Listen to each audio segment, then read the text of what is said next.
మహిషాసుర వధ కథ. పురాతన కాలంలో మహిషాసురుడు అనే రాక్షసుడు ఉండేవాడు. అతను బ్రహ్మ గురించి ఉజ్వల భక్తితో పూజించి ఒక వరం పొందాడు. ఆ వరం ప్రకారం అతన్ని ఏ దేవుడు కూడా చంపలేరు. ఈ వరంతో మహిషాసురుడు అతిగా గర్వించి 3 లోకాలను పాలించేందుకు ప్రయత్నించాడు. స్వర్గలోకంపై దాడి చేసి దేవతలను తరిమికొట్టి అక్కడ రాజ్యమేలసాగాడు. దేవతలంతా బ్రహ్మ, విష్ణు, మహేశ్వరుని వద్దకు వెళ్లి మహిషాసురుడి తపస్వి శక్తి గురించి వివరించారు.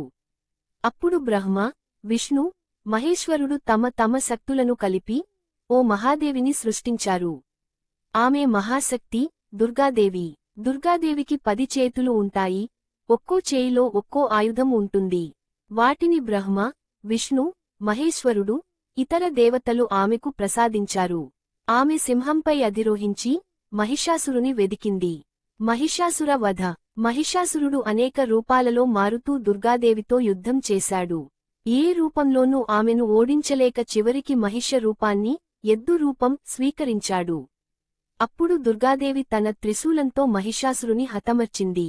దేవతలు ఆనందంతో ఆమెను మహిషాసుర మర్దిని అని కీర్తించారు.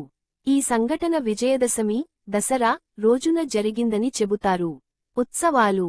నవరాత్రి ఉత్సవాల్లో 9 రోజులపాటు దుర్గాదేవిని భక్తిపూర్వకంగా ఆరాధిస్తారు. ప్రత్యేకంగా అష్టమి, నవమి, దసరా రోజులు అత్యంత శుభప్రదమైనవిగా భావిస్తారు.